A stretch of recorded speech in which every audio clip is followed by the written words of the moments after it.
Hey, welcome back to Banjo Kazooie! Look at that! Right away! Still right here. So, last episode was all about that sweet Pokemon talks, and this episode is gonna be all about that Final Fantasy talk. So, Final Fantasy VII. Probably the biggest thing, in my opinion, that was at the Tokyo Game Show was Final Fantasy VII Remake, because it's a fucking Final Fantasy VII Remake. This is a product that is more or less like 20-some years in the making, I want to say. This Final Fantasy VII Remake, okay, you know what, yeah, 20-some years. Let's go with 20, because here's the thing.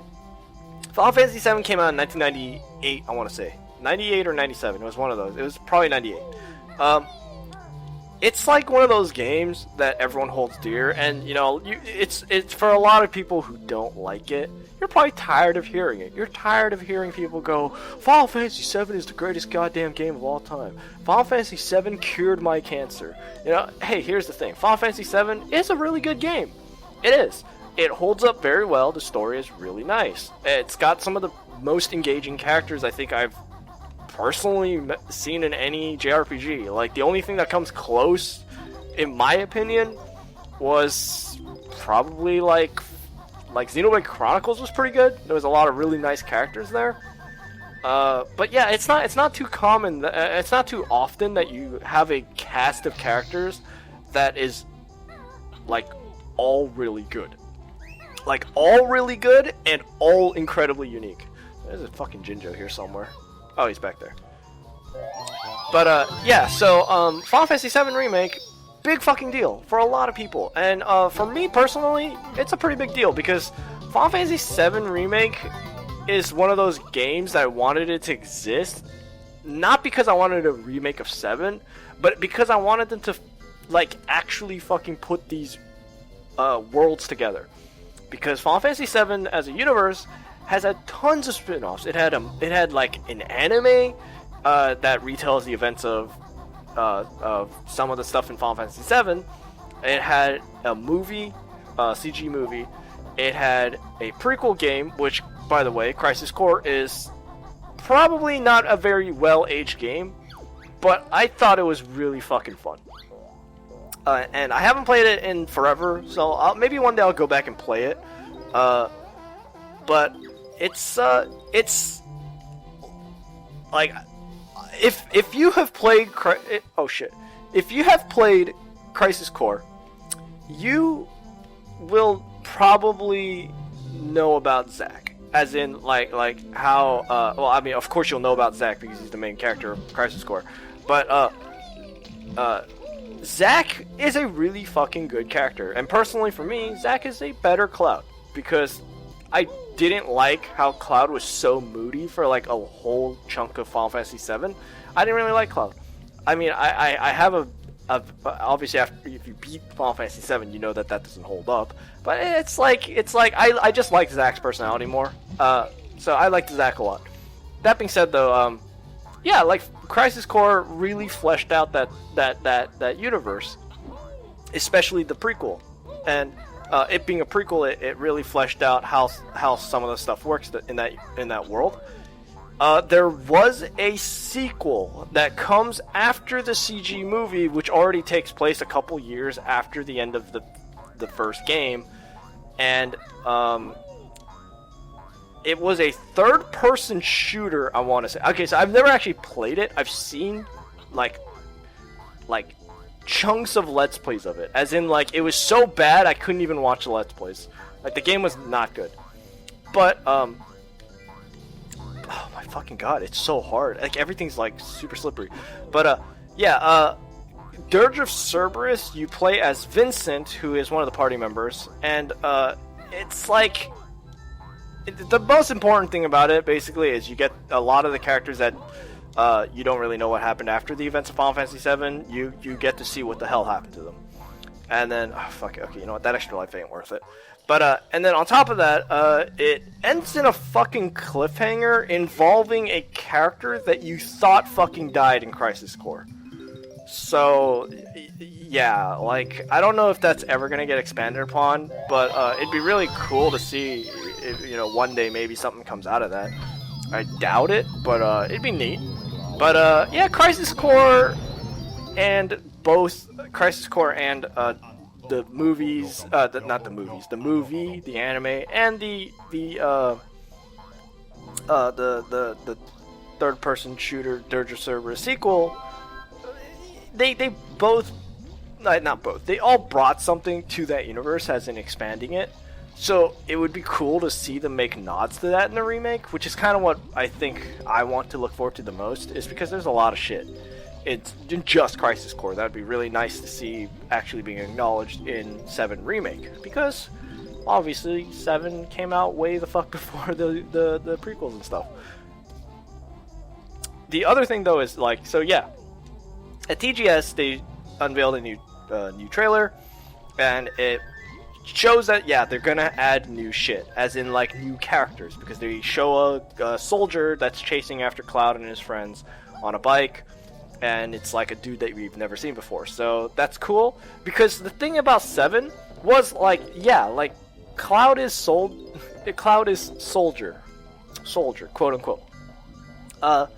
Basically, Soldier is the super soldier program in that universe. The company Shinra makes super soldiers, and people who are classified as soldier are people who are indoctrinated into that program.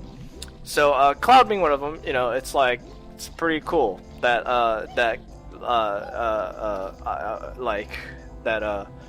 there's other characters in that universe that actually shows up in Final Fantasy VII that are soldier, because you don't really see it. You see it in Crisis Core, but you don't really see it in Final Fantasy VII. So it's nice that they're acknowledging that. And before people are like, Cloud wasn't actually soldier. Yeah, I know he wasn't. Yeah. And you know, also it's like, oh, gasp, that spoiler. That fucking game is like 20-something years old, and everyone fucking knows it at this point. If you still think Cloud is soldier after 20-some goddamn years, then like too fucking bad. You should have played the game. So the other thing though is, so yeah, like 7 Remake looks fucking cool. I find it funny that they are still holding back on the Final Fantasy VII Remake's version of Cloud, who's gonna be cross-dressing. Like they teased and showed Aerith in dress, which by the way, she looked great, because, you know, obviously like graphics and whatnot, it looks great.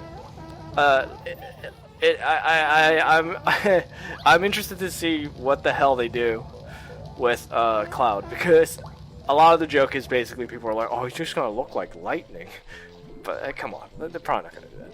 But yeah, it's cool. Like, I like that that's the thing that they can tease people about. It's like, hey, like, you guys are waiting for Cloud to be cross-dressing. Like, yeah, here we go.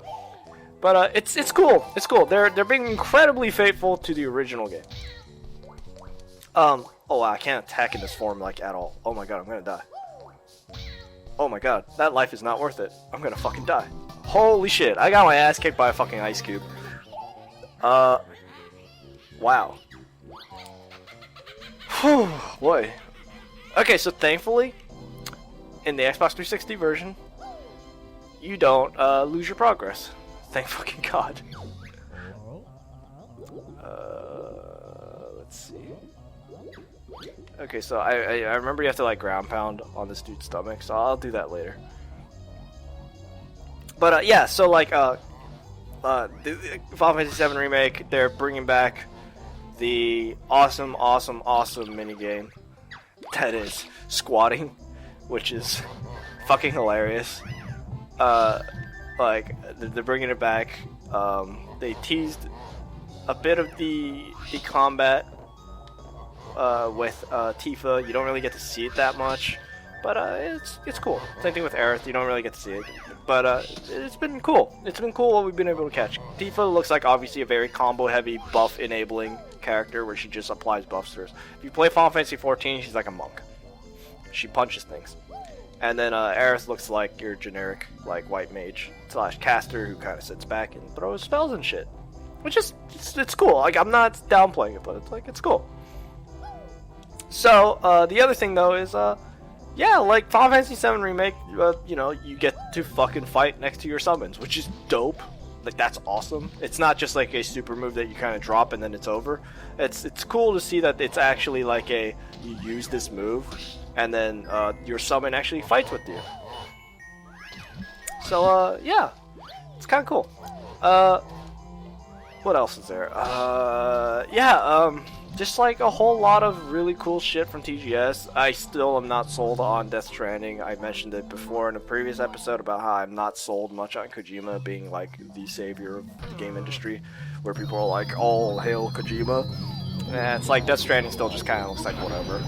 Like, I mean, it's probably just because it's not a game for me, but like, I don't see anything really that impressive about it. Like, the graphics are nice, and the music is probably gonna be like. Probably gonna be okay. If it's anything like a MGS5, it's probably gonna be fine. But yeah, just nothing like amazing. Like nothing about that game has basically made me go like, wow, only this game will it have that. And you can argue like, only in that game can you have Norman Reedus take a piss and then the mushroom grows. Like, I'm not talking about shit like that. But it's like yeah, it's just been kind of whatever. It looks okay. Like, it looks like a game. Not to like downplay it too much, but like, yeah, it looks like a game. And what else was there at TGS? Yeah, just like a whole lot of just like, you know, a lot of updates on basically shit that we've known that existed, and a lot of them have been pretty nice to see. Like, one of the things that I thought was really like surprising was the fact that it's just like yeah, like a lot of these games are coming out in March. March is stacked.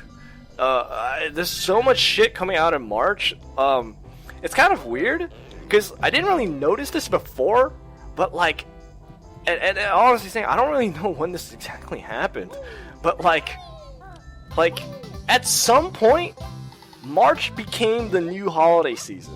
Because I remember there was a time when a lot of games try to release in the holiday season to match up with that holiday time, when everyone's going to be buying new consoles, and you know, you get people to buy your game when they buy the console, which makes sense. But like, man, like March became the new like Christmas. Just like a ton of people are just buying games. They're not buying games. A ton of companies are releasing their games in March, which is like weird. But like, I guess that's just how it is. Maybe I just was never aware of it before, and maybe it's always been like this. But like, I swear to God, like, I've noticed it since Breath of the Wild, when the Switch dropped in March, and then Breath of the Wild came out with it, and then like on that same month, Persona 5 came out. And etc, etc, etc. And I was just like, man, like, just yeah, a lot of really awesome games coming out in that month.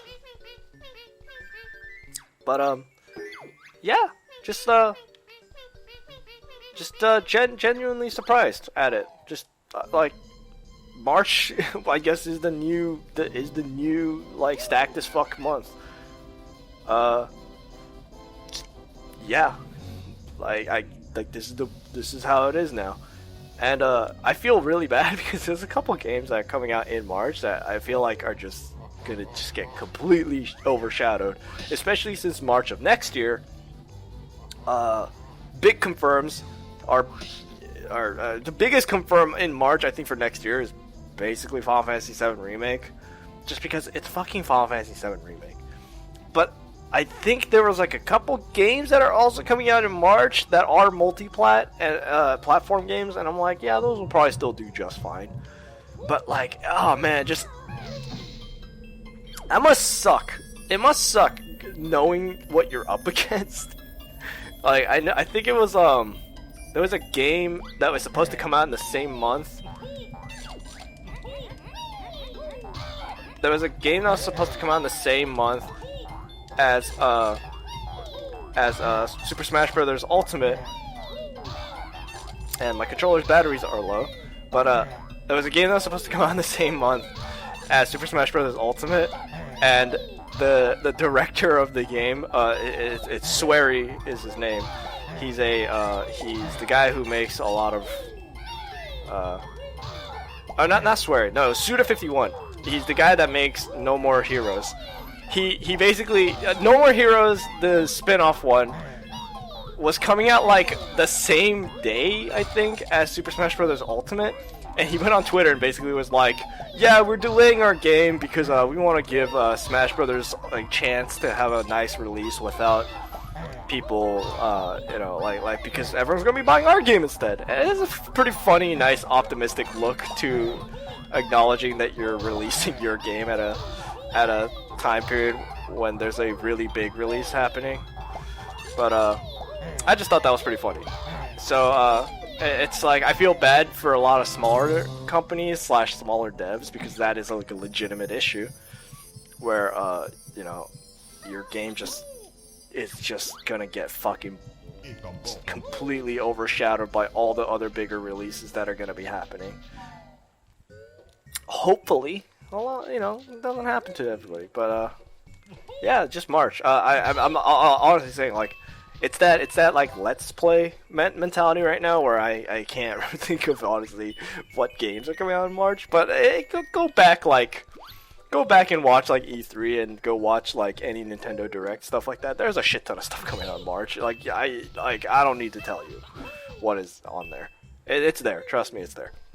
But yeah, like it's just like one of those things where I'm like, man, like.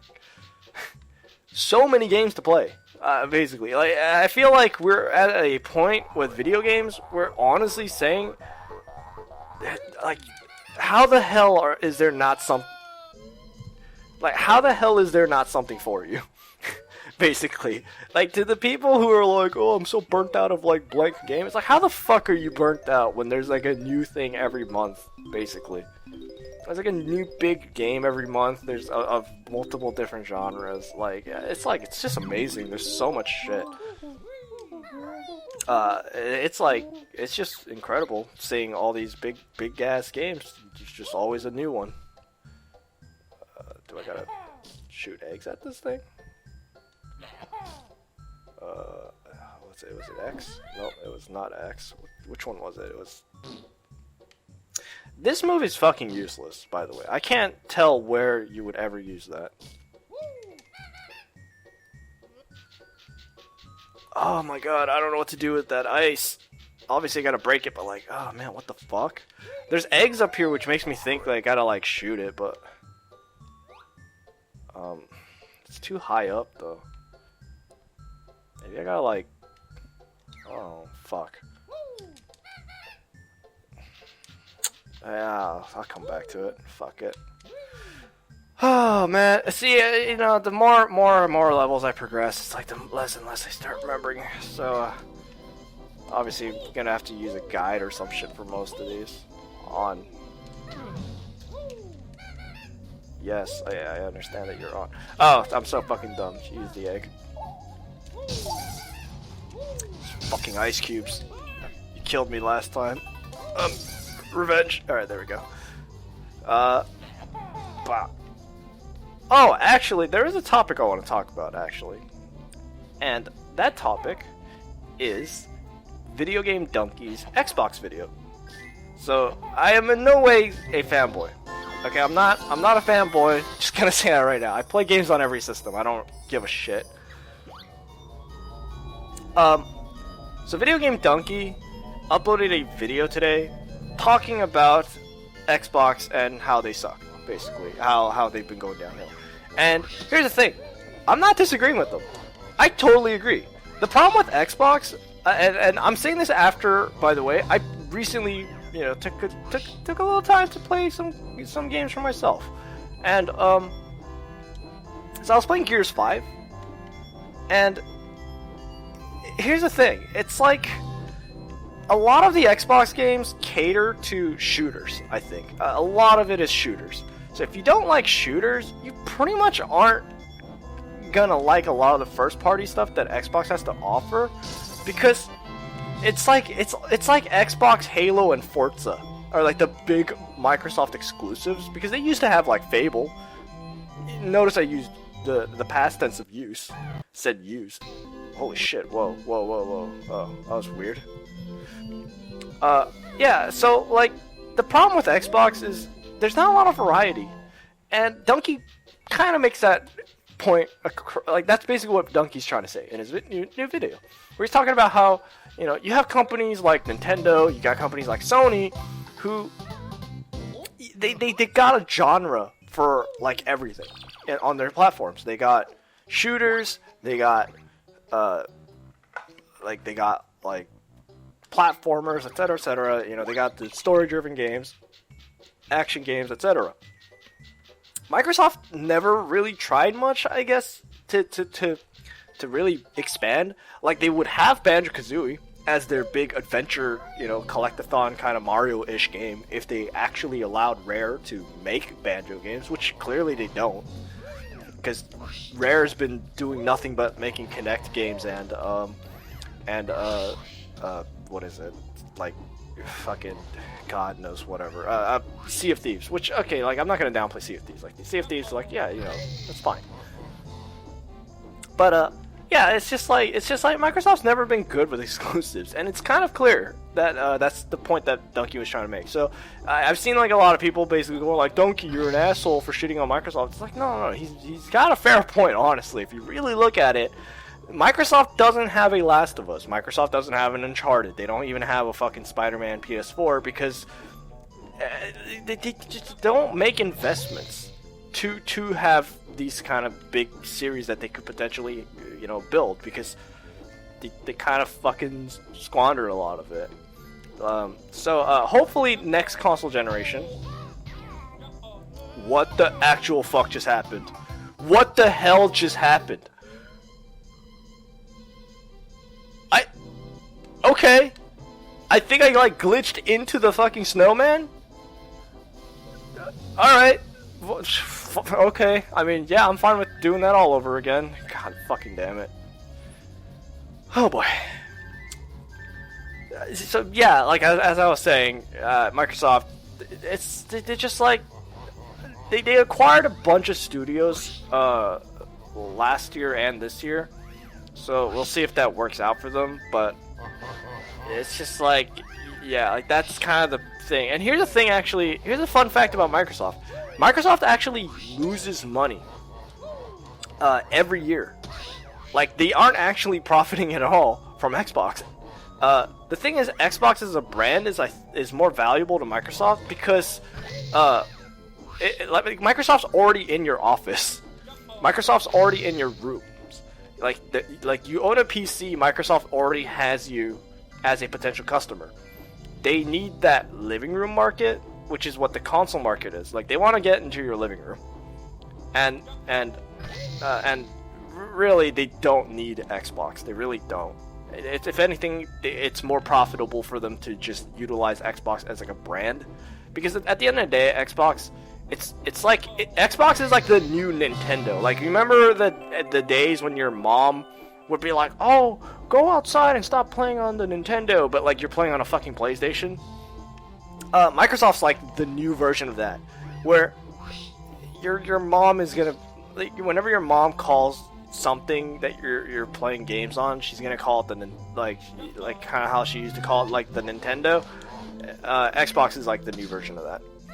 So yeah, Microsoft doesn't need Xbox, but they do keep it because it's good to, you know, spread their brand name.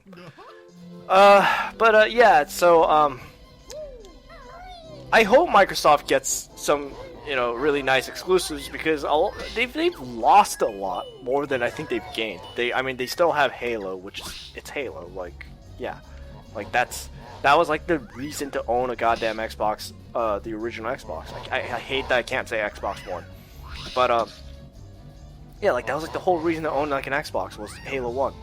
And then Halo 2 came along, and then, you know, that was another reason to own it. But at the end of the day, it's still fucking Halo. What is it? They had Fable, and they lost that. They had Scalebound, which is a platinum action game with dragons and shit that was supposed to happen, and they lost that because they canceled it. Crackdown, it just never was that big of a series. Like, it's kind of basically the story of a lot of Microsoft's exclusives. It's just not that big of a deal. So hopefully they can net some really good shit, because they got Ninja Theory, which, honestly saying, I'm not that big of a fan of Ninja Theory games, but like, you know, at least it's something. Like, at least they got something. So hopefully we'll see what happens. But next generation of consoles, I'm pretty excited to see what companies can pull out, because Sony's been playing it real fucking safe. Like they've basically been doing the same thing that they've been doing for all the other generations prior with PS4. They've been pumping out the same kind of, you know, first party games that are what people would want to buy your system for.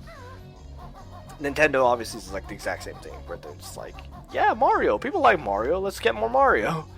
So hopefully, you know, Microsoft can kind of catch up to that level too, where they're just like, they find that nice ground to stand on, because as it is right now, Microsoft not looking too good with games, especially since they've more or less confirmed their next console and PlayStation hasn't. I mean, they probably will next E3, and then they'll be like, it's out in holiday. But Microsoft, I mean, they straight up was like, hey guys, next console, it's coming out next holiday season. So they're ahead of everyone right now, as in terms of just like announcing that their next console is coming, versus Sony, who hasn't. So hopefully Microsoft can get their shit together before the new system. But we'll have to see. I will say there is a thing that I do appreciate that Microsoft has been doing, and that is Microsoft has been playing very nice with Nintendo, as you know, as shown by them giving Banjo and Kazooie over to Nintendo for Smash Bros. Like, thanks for that. And Cuphead and Ori and the Blind Forest are both coming and or I think they're already on Switch. But yeah, it's nice that they're playing friendly with a rival competitor, but it's just also like, man, you guys really need to work on your own games though, and keep them exclusive. A lot of people hate exclusive games because they're like, oh, I need to buy the system for that. The thing is, exclusives are good, because if it's a good thing. It's a competition. Competition is a good thing. It's good. So competition makes the companies, you know, work harder on trying to secure customers and shit, and it also forces them to obviously, you know, work on better games, because they need to win you over to their system. So yeah, like, it's just it's real neat. It's real neat, and I hope that you know, Microsoft gets their shit together. That way it doesn't become a one-sided thing where Sony just completely fucking dominates. Because as it is right now, PlayStation 4 is like, it's got the best handful of exclusives for single player and even multiplayer stuff. And then Nintendo is always going to be Nintendo, so yeah. Like, there's no reason to own an Xbox, basically, unless you really like Halo. And even then, hey, all the Halo games, they're coming out on PC. And same thing with Gears of War games. Yeah, all the new Gears of War games are coming out on PC, but not the old ones, unfortunately.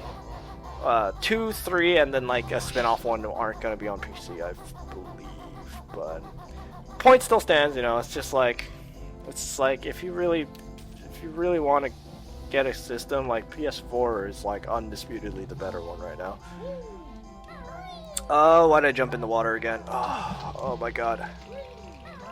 Okay, so I need to go back to Mumbo, transform, race this fucker, and then get another Jiggy. Let's see here. Oh my god. I'm not gonna lie, talking, like, rambling on about something like non-stop, even if it is like, I'm not a I'll be one to admit, you know, I'm not a good commentator. I do this because it's just fun for me. Like, as selfish as that sounds, I do it for myself more than I do for videos and like for views. Because I find enjoyment in playing a game when I'm talking about random shit. It's usually how I play games with friends, is I'll play a game while chatting with them. So it's like, for me, it kind of just feels a little bit more natural to do it like this. But yeah, like, it's really, what's really different when I'm doing this versus when I'm like just talking with like a friend while playing a game is your throat gets dried up really fucking fast if you just talk non-stop like this. It's pretty bad for your throat, I think. It's as in, like, you get really tired really fast. I obviously have a glass of water always sitting next to me that I drink out of every now and then, just because, you know, I stay hydrated. It doesn't even matter if it's about this. Just always stay hydrated. But yeah, it's like it's tough. It's tough. So for those people who do like Let's Plays as like a career, like, Jesus Christ, like, you guys are incredible people. Because I can't imagine doing that shit. Also, I don't know why I'm going up here. I need to find that goddamn seal. Or not the seal, the fucking bear. I need to find that dude. This level like completely fucks with me because I keep thinking that this is the spot where he was at, like, but no, he's on that hill. Alright. So that might be the last Jiggy I can obtain unless I like look up a guide, because I can't possibly imagine where the other ones are. So I'm gonna at least go for this one right away. See what I can do with the other stuff. Maybe I'll mess around. I should have killed those. I should have killed those guys, these snowmen, because they're gonna be an obstacle now. All right. Let's try this. Let's try this. Because I've never actually done this before. Well, I mean, that's a lie. No, I did do this before, but I barely fucking remember it. So let's see how this works out. Alright. I think this was really fucking hard.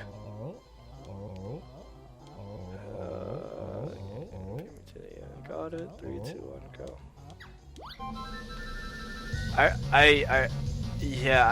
So if you've ever played Mario 64, there's like that race that you do against the penguin, and that shit's hard as fuck because he got rubber banding, where if you gain too much of a lead on the penguin, he rubber bands to catch up to you. And rubber banding is basically he'll just gain like a burst of speed. So I don't know if this dude does that. I hope not, because I hate that shit as a mechanic. It's bullshit. It's not fair. Especially since you, the player, in most of these kind of games, you don't get that. You don't get the fucking rubber banding. So I hope this dude doesn't just fucking randomly get like... And I just lost. His fat fucking ass shoved me out of the way. So, like, in this scenario right now, right? If I was the penguin in Super Mario 64, I would just gain, like, a turbo boost all of a sudden to catch up to this dude. I think I won by doing, like, a shortcut there, I hope. I hope I don't jinx myself. Oh my god, I thought I didn't make that. Yes! Holy crap. Alright. You're too quick for me. Here's your medal. I really hope I don't have to race this guy again. Oh, thank god. Alright, so I got 8 here. So there are 2 more somewhere. Oh man, let's go. You wanna talk anymore? No? Okay. So he's done talking with me. I can't possibly imagine where the other 2 can be. This is the problem with a game that requires you to collect literally fucking everything, is you just kind of like at some point just go like, where the fuck am I supposed to go next? I don't know where the fuck I'm supposed to go next. Like, where the last Jiggy, the next 2 Jiggy could be. Like, it's not even like the last one. There's 2 out there. I don't know where the fucking... Goddamn. So, I'm gonna just climb up this as a walrus. and see if there's anything I can do up here in walrus form. And if not, then I'll just end this episode and I'll collect the next 2 Jiggies in the next episode. And then move on to the next area. But, you know, Banjo Kazooie so far has been pretty enjoyable. I'm not gonna lie. As much as it sounds like I'm frustrated, I am finding this pretty enjoyable. It's nice to just play a game like this, I guess. I don't know how to explain it. Yeah, I don't think there's anything I can do up here as a walrus. Yeah, so I guess this is just the end of the episode because there's not much I can do here. Like, maybe I can go into that walrus's house as in my bear form, but as is right now, I don't really know where the fuck I could go. Like, I don't really know. Oh, by the way, so every time I exit a goddamn level in this game, like I mean, as in like I turn off the game, I start back at the entrance to like to Spiral Mountain. It's a fucking pain in the ass, and I really wish I didn't have to turn off my goddamn Xbox every time in between sessions, because, like, oh my god, the walk to get to, like, the further out levels are getting longer and longer. It takes, like, 2 minutes. It took me 2 minutes to get to the starting position of where I started last episode, which means that, like, as I progress further, it's only gonna get longer, and, yeah, it's a little lazy, but, like, man, like, god, fast travel in games being like a default feature nowadays is fucking lifesaver, man. Ugh. Yeah, I'm just kind of wandering around. So, yeah, let's, I'll end the episode here, and then I'll try to figure out where these next 2 Jiggies are. That recap episode, by the way, I was thinking about, is totally gonna fucking happen, because, yeah, like, I don't fucking know where the hell to go to get the other 2 or 3 levels that I've already beaten that I haven't collected everything in. So that recap episode is totally fucking happening. So I'm gonna end the episode here, and I'm gonna make Mumbo turn me back to normal, and then I'll exit this level and figure out how to progress from here. Because actually, you know, I'm thinking about it. I think I'm done with this level. I think I'm done with this level for now. This will be a part of the recap episode. Me coming back for these 2 Gs. Which, the list is growing. It's growing, but yeah, this is gonna be an episode where I'm just gonna be like heading back towards the exit. So yeah, thanks for watching, and I'll be back in the next couple episodes. I try to keep these sessions of me recording like an hour long because I need more than that, and I run out of shit to talk about. And also, just it's like this game's not. Oh fuck. Like, this game's not, like, long enough for me to want to do, like, grind out, like, 3-hour sessions, like I would with other games.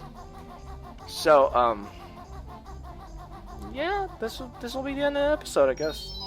And, yeah, thanks for watching, and I'll see you in the next one.